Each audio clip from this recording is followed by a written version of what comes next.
Okay, to start off with the composition of blood, if we were to gather a little capillary tube of blood and put it in a centrifuge, that's really bad, but that's okay. We'd get something like this. We'd have down here, it'd be all red, and this would be called our hematocrit, which is just our red blood cells. And this would make up around 45% of what we got out of it. Then we have this little layer right here, and this is called the buffy coat. And it's very, very small. It'd probably be like less than 1% of what we get. And this is our white blood cells and our platelets. White blood cells, they are good for our immune system. They eat foreign material. They'll also eat old red blood cells, and we'll get into platelets later. And then we have this plasma layer. And this would make up around 55% of our blood. These numbers really vary male to female, how in shape you are, how much you exercise, and different things. But our plasma contains 92% water. And then it also contains some proteins like albumin and globulins.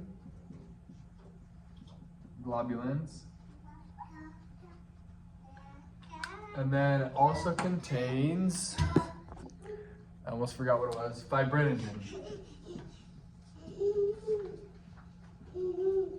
which is really important for our clotting.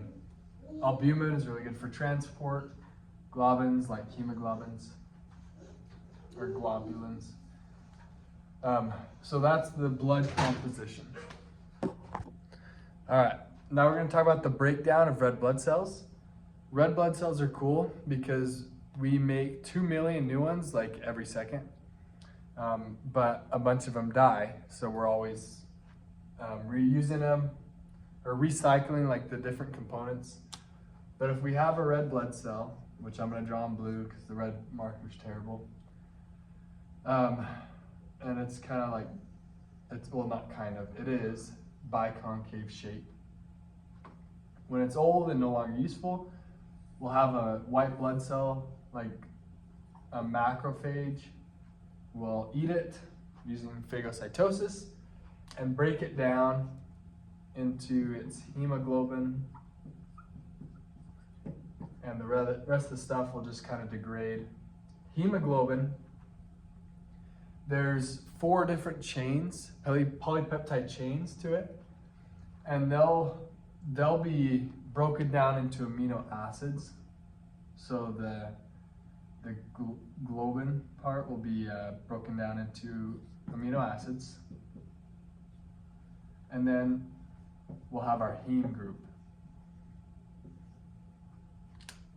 And our heme group will continue to degrade. Let me see real quick.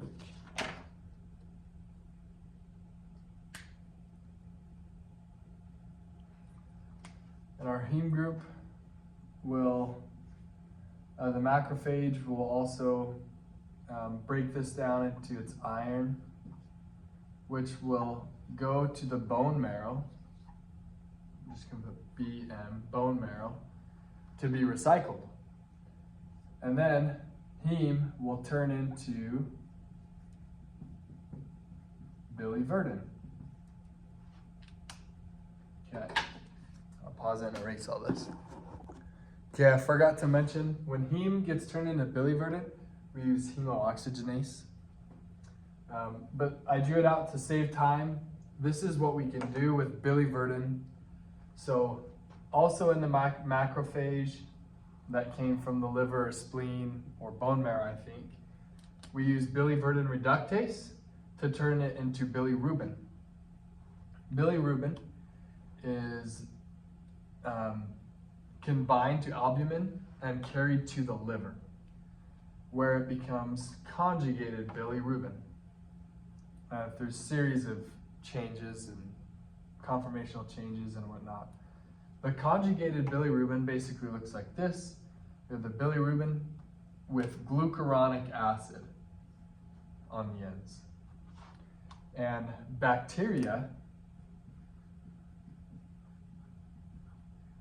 will eat away this glucuronic acid. It's like sugar to them.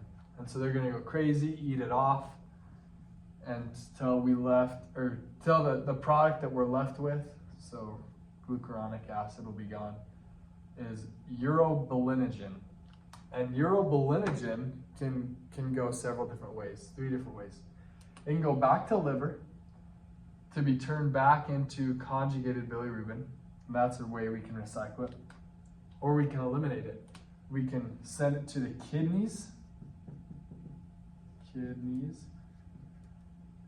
turn it into urobilin, which is yellow. So that's why our urine is yellow, it's urobilin.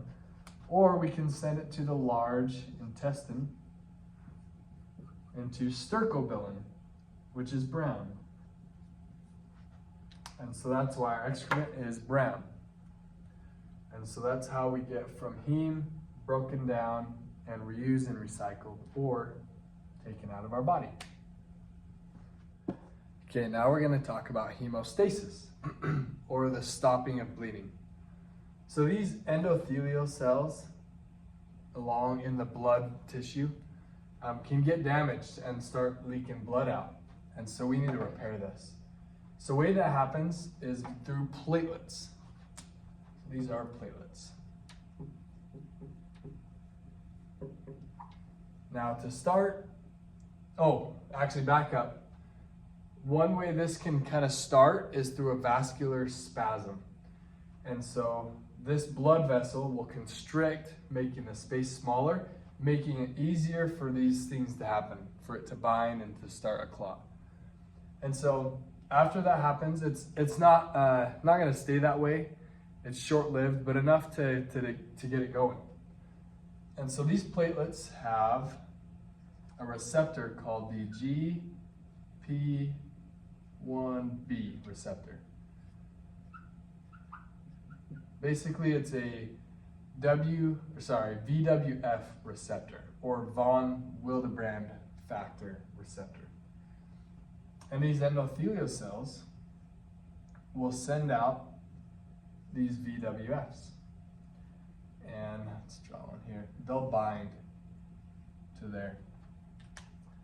I'm actually gonna make them square. So these VWFs will bind to the platelet, and then the VWFs will bind to the collagen. A little anatomy before we move on. In this blood tissue, we have our endothelial cells, right? Boom, boom. They're very thin, damaged easy. And then this swirly thing I drew up here is collagen. And so collagen will play a big part in activating these platelets. So when these VWFs bind with collagen, it will activate this platelet. And this platelet will do something funky. It will change shape. In 2D, something like this. Close enough, but it'll get all crazy. And then we can release, so this is activated now. This is activated. And we release these granules. We have alpha granules and dense granules. Alpha granules will release more VWFs and fibrinogen, which we'll come back to in a bit. Can you read that? Yeah, you can. I'll make it a little bigger though. Well, I'll leave that. I'll make these bigger. These dense, both of these will release a bunch of things. The most important thing the dense granules release is ADP. ADP. All right. Okay. So when we release more of these von Willebrand factors, proteins, I think they are, more will bind to these platelets and we'll have more activated platelets, which we really need. And so we also have on this platelet an ADP receptor. So ADP will come and bind and also activate these platelets. So having more activated platelets. This activated platelet also releases, sorry, it's getting kind of crazy with everything, but it releases TXA2 or thromboxane. Thromboxane will activate more platelets. Okay, so with the granules, our VWFs, and our thromboxane that's being released, we activate a ton of platelets. And it will start to all build right here. An important part though, I'll draw another one. That looks like a starfish, that's okay. These activated platelets also have a receptor on them. I'm gonna draw, I'll draw a little one right here. Oh, receptor's too big. Let's do like this. Here. These are fibrinogen receptors.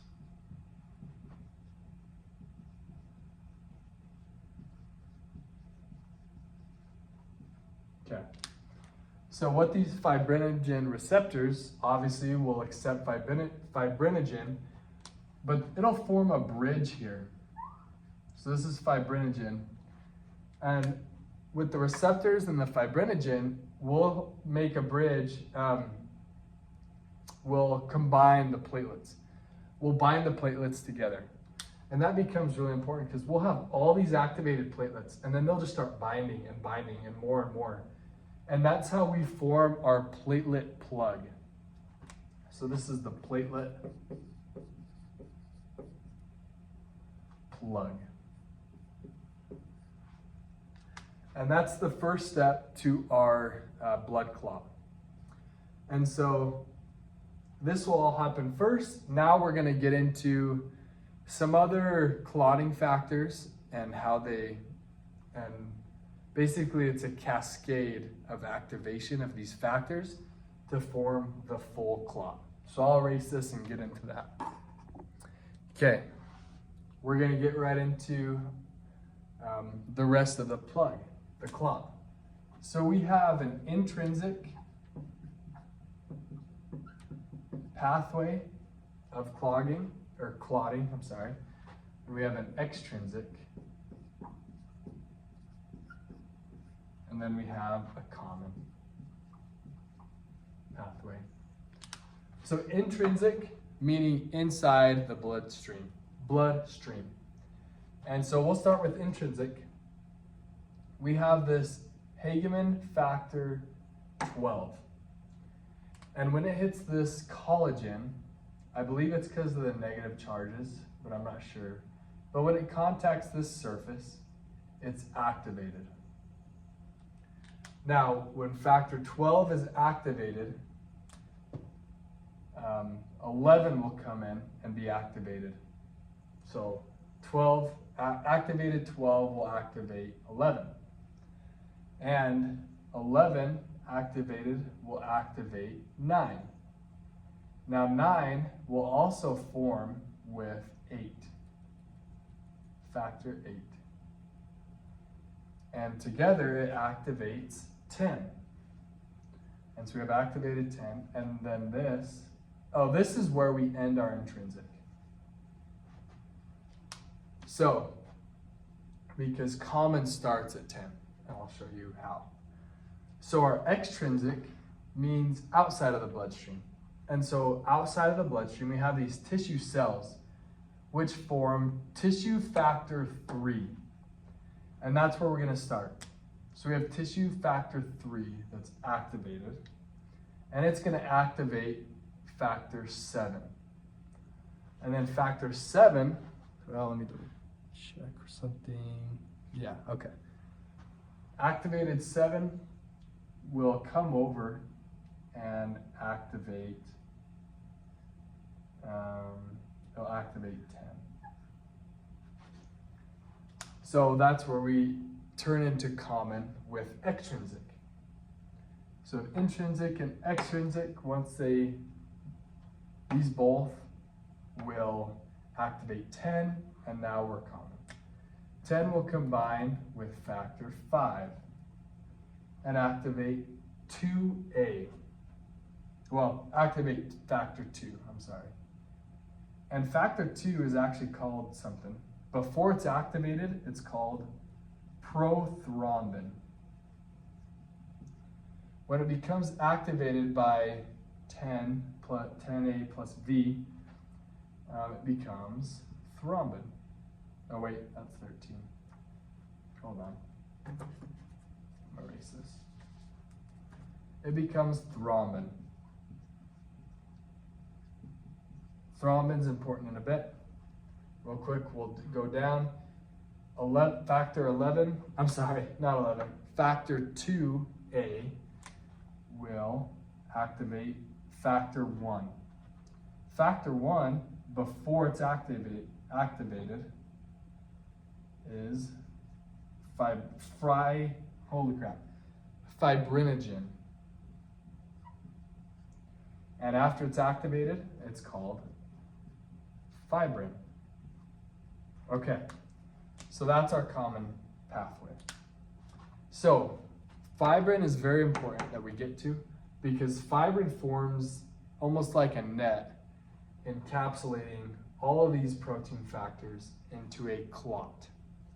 And so we have a fibrin plug or fibrin clot. And then our thrombin actually activates factor, oops, that's a V, meant it to be an X. We'll activate factor 13. So activated factor 13 stabilizes this fibrin clot. So our end product, after this has been damaged and we're leaking blood, our end product is a stable fibrin clot. Okay, so that's blood clot. Okay, last thing we'll talk about in this video is how we degrade this clot, or more particularly this fibrin. So remember, we have the fibrin holding all the platelets and protein factors all in one little spot. This is our fibrin. Fibrin can be broken down or degraded by, this will draw right here, plasmin. So yeah, we'll do plasmin. This will go in and degrade fibrin. Now plasmin starts out as plasminogen. And basically it turns from plasminogen to plasmin by TPA, which is tissue plasminogen activator. And so TPA turns this into plasmin and breaks down fibrin, which will degrade this, and it'll be all healed, and this will float away, so we no longer have a platelet plug or fibrin plug there.